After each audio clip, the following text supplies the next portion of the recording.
Hello ladies and gentlemen, Courtney here, and in today's video I am going to be showing you guys how I installed an overhead console in my 2001 F250 XLT. I do know that this overhead console from the factory came in the 99 to 2004 and Lariat packages. Um, if I'm corrected, if I'm not mistaken, I think it also came in the 2001 Excursion. Um, but with mine being an XLT, it did not come equipped with that overhead console. So I'm going to show you how I have installed the overhead console and how I ran the wiring and what to look for if you decide to do something like this. So let's go ahead and jump to the truck and I'll show you what I did. Thanks.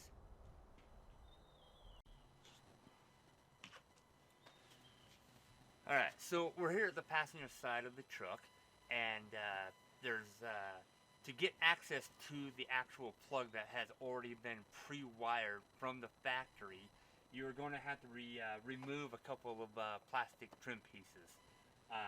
The floor panel is going to have to be removed, and your passenger side kick panel has also got to be removed to get access to the wiring harness.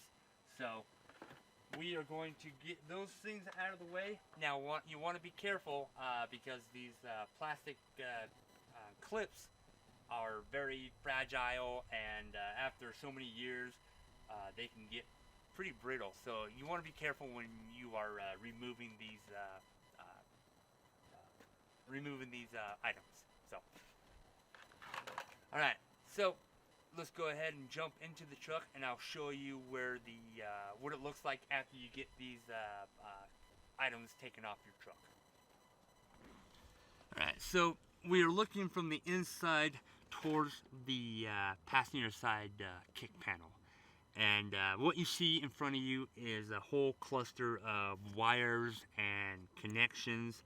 What we want to focus on is going to be this black connection right here, and this black connection is what you're going to be looking for. So on, like I said, from 99 to 2004, it should be the same connection with the cluster of wires that run through it and everything, and the location of where this plug is at. So we're going to go ahead and remove this, and I will show you guys what to look for when you are searching in your own vehicle, the identification of it. So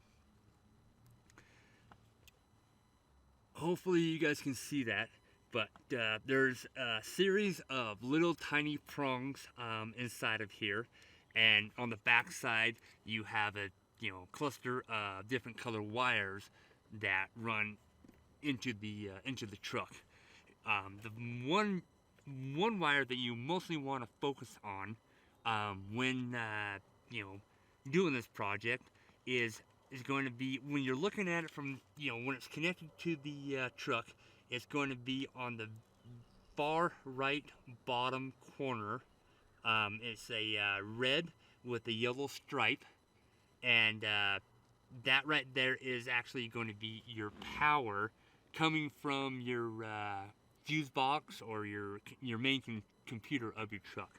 It's going to be running to this red and white stripe, or say this red and yellow stripe, sorry, wire. The next one you want to look for is when you're driving at nighttime.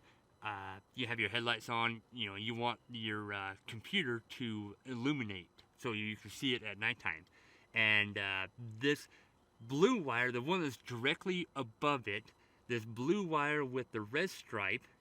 Now keep in mind, the colors are individually, assigned to each wire, so there's not multiple wires that have the same colors. So, but the blue one with the red stripe that sits right above it is going to be your power wire, so when you turn on your headlights, it will illuminate the computer. So, um, so that is that's what you're looking for right there. So, all right. So after you have determined that you have power running to your connection, the next step is you want to get access to where you are going to be running the routing the wire harness through your truck to your overhead console. And the way to do that is the wire harness will go right behind, there's a little cavity right behind this section that you're looking at right here. And to get access to that, you need to remove your passenger side, I guess it's an A-pillar, where you have your grab handle. And to remove your grab handle, you want to remove this plastic clip and this other plastic clip using a flat blade screwdriver. And then behind those plastic clips are going to be four 8mm bolts, 2 on this side and 2 on this side. And once you get those removed, then you simply just pull this A-pillar out of the way.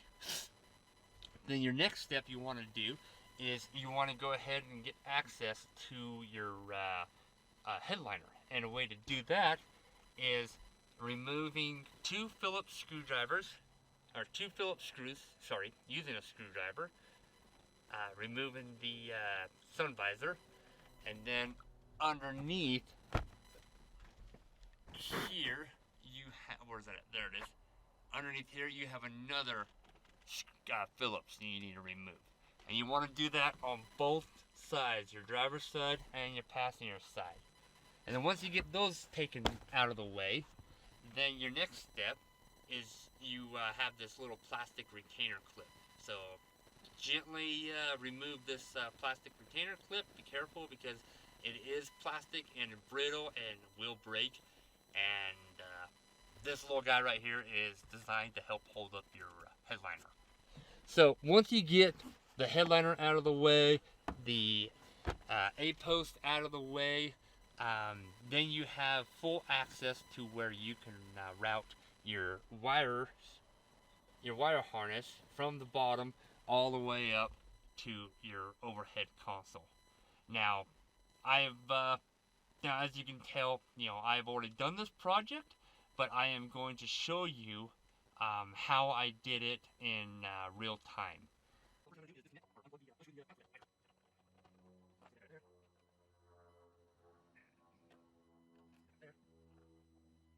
Not too hard. I mean, it's actually pretty easy to do.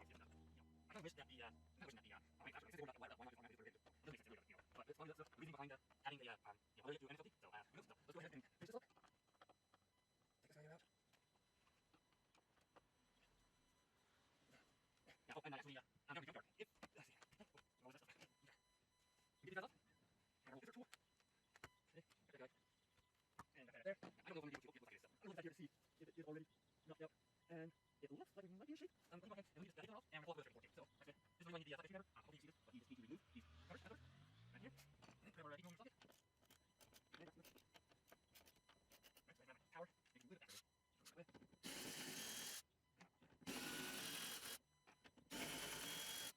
And that one. Alright, there we go. Handle. So stick it out here.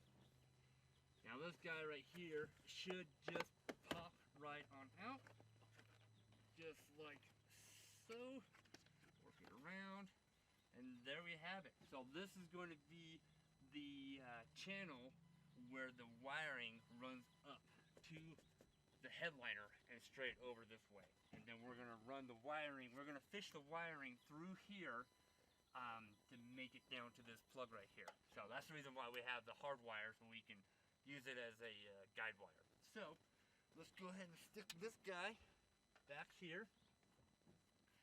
Alright, let's go ahead and pull back this weather stripping just a little bit. Get this guy here out of the way. Alright, now I'm hoping that I don't have to remove my light, but we'll find out here real fast here. So let's go ahead, pull this down, and it does look like we are yeah, we are good. We are solid. It looks like it's going to work out just fine. So, all right. Well, now the next step is to outline where I need to the cut the hole so that everything looks like good. So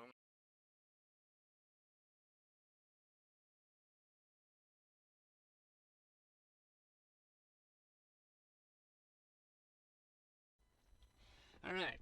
So we have got the hole matched up, and I'll show you what I'm talking about with those notches. So this notch right here, this notch right here will be the front of. See if I get the thing to focus. Let's go up here. So those two notches right there. So as you can see, they kind of line up a little bit. Right there. And then this back notch, which is that guy right there, goes into this guy. Yeah, this guy right here. It slides into here. So as you can tell, I've got my hole cut. I pre-fitted it. It works good. So we are now going to run the wiring from the bottom of the control panel up behind the glove box, up through the A-pillar, and then over into the headrest. We are going to run it straight across into the opening right there. So let's go ahead and get started on that.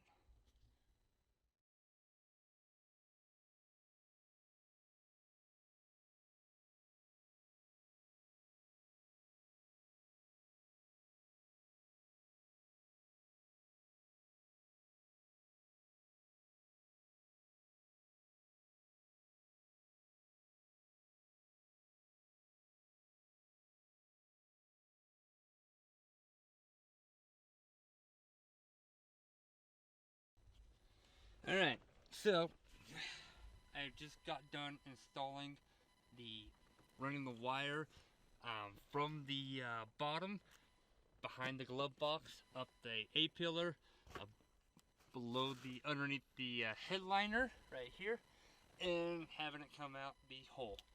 Now, when I got this from the junkyard, it did come with additional wires, and at first I wasn't quite sure what these wires were. There's two of them. There's one right here, and there's one right here. Well, after ripping out the headliner in the junkyard, I found out that these are actually, if you have sun visors, that when you open up the lid for the mirror, that light comes on. Well, that's what these guys are for, is to power up those lights, those makeup lights. Since I do not have makeup lights on my mirrors, I'm just going to go ahead and just tuck them away out of the way, and that way if I do decide to get mirrors that have it, then I'm already wired up for it. But in the meantime, we're just going to tuck them away and keep them out of the way. So now what I'm going to do, let me show you here. So as you can tell, the old wiring used to have these little tabs that used to plug up into the headliner, or up in the middle frame. But now, since when I took them out, they broke on me. So what I'm going to do is I'm going to just zip tie all of the, zip tie it in place so it's nice and secure, and go that route. So I will get back to you once we have this fully installed, and show you how it works. So, like I said, this job is actually pretty easy to do. Just takes a little bit of time, and a little bit of careful cutting on the headliner part. So, I'm gonna go ahead and finish up this, and we'll be right back. All right, now we got everything mounted back up, put back into place. Let's go check out the final results, shall we?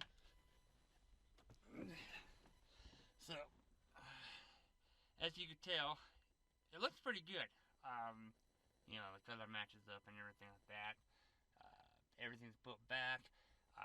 I did have one small little nick right here. I accidentally kind of cut it just a little bit too far. But other than that, it sits pretty flush with the contours of the roof line. And yeah, I think it looks pretty good actually. You know, I think it looks like it came from the factory. Now, let's go ahead and turn my key on and show you guys what it looks like. Get this thing to focus. And voila, there we go. Now, like I said, you got, it shows your average miles per gallon. Right here shows you the direction that you're going. I got to kind of recalibrate the compass a little bit because I am not facing south. I know that for a fact. You hit the mode, and it shows you how many miles you have until you are empty. And this is not accurate. It's not negative 40 degrees. That right there, I'm going to see if I can try to fix it. If I can't fix it, no biggie, because like I said, you know, you got your phone that tells you the temperature and everything, and so that right there would not be a big, you know, hassle for me. It's not gonna, you know, make or break the bank. You got, and then you can kick it off if you need to and everything. But it does, when you turn on the headlights, it goes dimmer for the night view. Turn them off, it goes brighter again. This guy right here is basically your, you know, metric and English, you know. So, but we're gonna leave it on English. But there you go.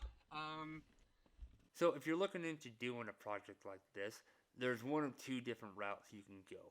One, you can buy the parts online. Or two, you can go the route that I went, which was going to a junkyard.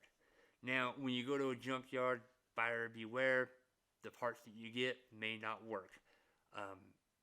So if you do, you know, if you do run into that problem and your overhead console is not working, first off, you want to do is you want to check the, you know, the connection I showed you before with the wires and make sure you actually have power going to that connection. If you have power going to that and you find out it's a overhead console, the computer that's not working, there's a lot of information out there online that shows you how to fix your overhead consoles. One in particular is by the YouTuber by the name of Keith Nonay. I hope that's how you pronounce your last name. But he's got an awesome video that shows you in description or shows you in detail on how to fix your overhead console. So Keith, I want to say thank you because when I got mine from the junkyard, the only thing that was working was the when I turned the headlights on, the illumination would work. Nothing else would work. But after watching your videos and, you know, doing what you did step by step, I was able to get mine's working by another friend of mine, which I'll get back to you. I'll get to him in a little bit. But so, you know, to my you know, to you guys, if you guys get your overhead consoles and it's not working, please, you know, I encourage you to check out his video. It's you know, very, very detailed. So Keith, thank you again. To my next thank you or my next shout out is to a buddy of mine named Alan, who actually had all the parts that was needed to fix my overhead console. And so, Alan, thank you. I appreciate you for helping me out. If it wasn't for you, I'd probably have a $20 paperweight. So, thank you, Alan. I appreciate it. All right, so I will put a link down below on where you can get a hold of, you can watch Keith's video on YouTube. With that said, thank you all for watching this. I hope that this video helped you out on, you know, the proper, you know, the best way to route the wire harness and to install your new overhead console. If you like this video, give me a thumbs up. If you have any questions or comments, leave it down below. With that in mind, pretty much thank you for watching and have a good day.